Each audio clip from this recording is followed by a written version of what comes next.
इस वीडियो में हम करेंगे कक्षा 6 का गणित का अध्याय 5, जिसका नाम है अभाज्य समय। पेज नंबर 114 पर दिया हुआ है। आइए पता लगाएं।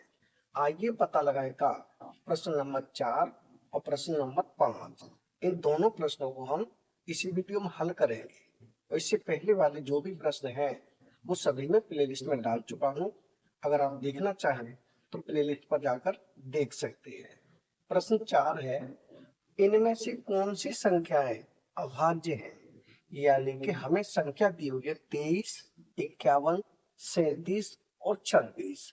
हमें बताना है इन संख्याओं में से कौन सी संख्या अभाज्य है।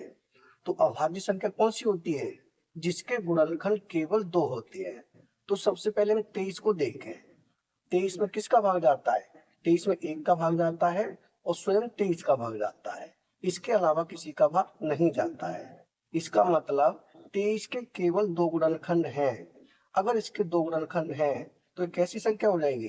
अभाज्य संख्या हो जाएगी। यानी एक तो हो जाएगी हमारी संख्या 23। क्या हो जाएगी? 23। अब देखें अगली संख्या 51।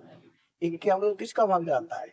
1 का जाता है, 3 का भी जाता है, 17 का जाता है और 51 का जाता है। इसका मतलब इसके 2 से ज्यादा गुणनखंड हैं। अगर इसके 2 से ज्यादा गुणनखंड हैं तो ये अभाज्य संख्या नहीं होगी। कैसी होगी? ये भाज्य संख्या होगी। अब देखें 37। तो 37 में 1 का भाग जाता है और स्वयं 37 का जाता है। इसके अलावा किसी का भाग नहीं जाता। इसका मतलब इसके 2 गुणनखंड हैं। अगर इसके भी 2 गुणनखंड हैं तो ये हो जाएगी अभाज्य संख्या। कैसी हो जाएगी? अभाज्य संख्या। तो यहाँ लिखें 37। अगली देखें 26। 26 में किसका भाग जाता है? 1 का भाग जाता है और 13 का भाग जाता है, 26 का जाता है। इसका मतलब 2 से अधिक गुणनखंड है तो ये भी अभाज्य संख्या नहीं है। ये भी कैसी संख्या है? भाज्य संख्या है। तो अभाज्य संख्या इसमें कौन कौन सी है? अभाज्य संख्या 23 और 37। यही हो जाएगा हमारा उत्तर। इसमें हमें केवल यही बताना था कौन कौन सी संख्या अभाज्य है। तो इसमें 2 अभाज्य संख्या 23 और 37। ये हो जाएगा हमारा प्रश्न नंबर 4 का उत्तर। अब देखें प्रश्न नंबर 5।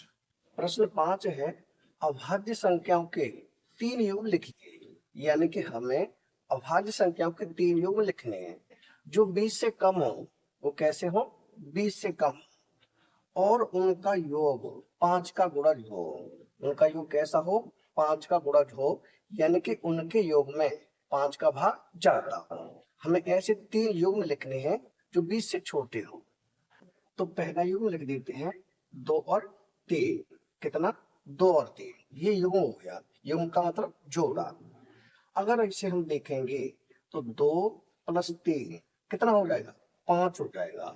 जब 5 में 5 का भाग जाता है तो 5 है वो 5 का गुणज है। अगला युग्म लिखें। क्या लिखें? ये लिख दें 3 और 7। अगला युग्म क्या हो गया? 3 और 7। इसे भी अगर हम जोड़ के देखेंगे तो 3 प्लस 7 कितना होता है? 10 होता है। 10 में 5 का भाग जाता है यानी कि जो 10 है वो 5 का गुणज है। 2 युग्म हो गए। तीसरा युग्म लिखते हैं। ये हो जाएगा 2 और 13। कितना? 2 और 13। इसे भी अगर हम जोड़ेंगे 2 प्लस 13 कितना हो जाएगा? 15 हो जाएगा। जबकि 15 में 5 का भाग जाता है।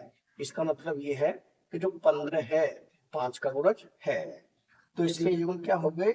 इसके युग्म हो गए 2 और 3 और 3 7 और 2 13। ये हो गए 3 युग्म। यानी ये हो गया प्रश्न नंबर 5 का उत्तर। यानी कि प्रश्न नंबर 4 और प्रश्न नंबर 5 दोनों हो चुके हैं कंप्लीट। अगर वीडियो पसंद आए तो लाइक करें, कमेंट करें, अपने दोस्तों के साथ शेयर करें। धन्यवाद।